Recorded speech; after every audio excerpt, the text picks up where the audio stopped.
And the question for our early line this morning is Tiger really a changed man? Joining us to discuss in Stamford, Connecticut, Chris Mad Dog Russo, who has his own sports talk channel, Mad Dog Radio, on Sirius XM satellite radio. In Richmond, Virginia, Alex Miceli is senior writer at Golf Magazine and an on-air contributor for the Golf Channel. And in Atlanta, Laura Ries, a branding and marketing expert. Good morning to everybody, and thank you to all of you for joining us this morning. Mad Dog, let me start with you. You had a chance to obviously to see Tiger yesterday. What did you think? Did this mea culpa work, or were you convinced? I thought he did a tremendous job, Chris. I really did. I believe him. I think he's sincere. I think the big issue that people are getting away from, he's not going to play the Masters. I mean, anybody who watched that got the idea that golf is far beyond here. This is not a scenario where he's going to go play at the Doral in 2 weeks. And everybody knows how much he loves the Masters, and the fact he's going to give that tournament up and probably other majors this year shows you sincerity. So I thought Tiger did a tremendous job overall in a very difficult 13.5 minutes. Yeah, I agree with you there. I think the Masters is now out of the question. The Open Championship is probably even in question right now. What about your listeners yesterday, Mad Dog? What were they saying? What were their responses? I was surprised. 70-30 against. Really? That really surprised me. Most of my fans around the country did not buy it. Tiger's this, Tiger's that. He's doing it for his image, to get his marketing scenario going again, get the commercials going again. That surprised me, Chris. 70% against Tiger's speech. I think, yeah.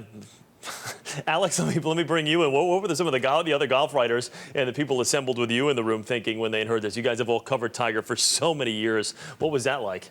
Well, I think we have questions as well. I think what Mike doesn't understand is the fact that he was making an opening statement with nobody questioning him.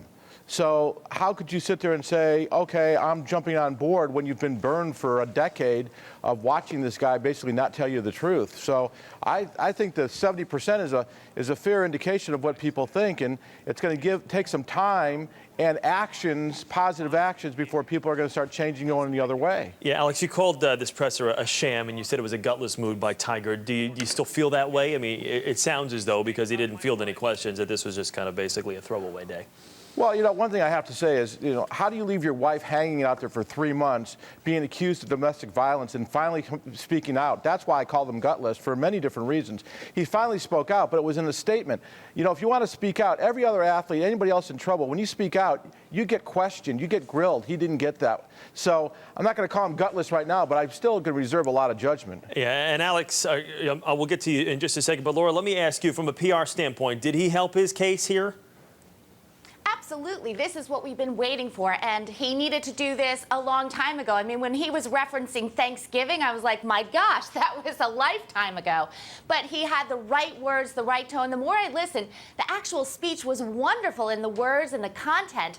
His delivery was a little stiff, and that was a problem. A little stiff. I think most people, I think that probably has to go to a lot of what Mad Dog's viewer or listeners were talking about yesterday. It seemed very stiff, and it seemed like that a lot of the response and the feedback has been that's what hurt him. What would you have done differently, Laura? Anything?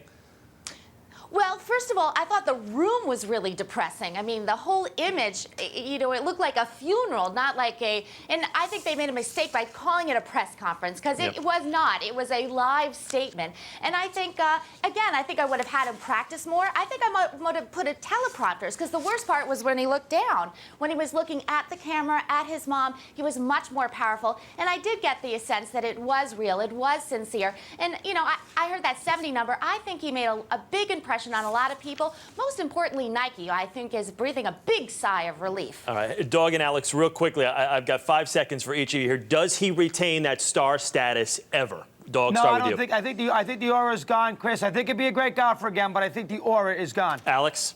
Yeah, I agree. I think the aura is gone, but I'm not really sure he'll ever be really a great golfer. There's a lot going on in his head. All right, guys, thank you all very much. Chris, Alex, and Laura, thank you so much. We do appreciate you guys taking the time.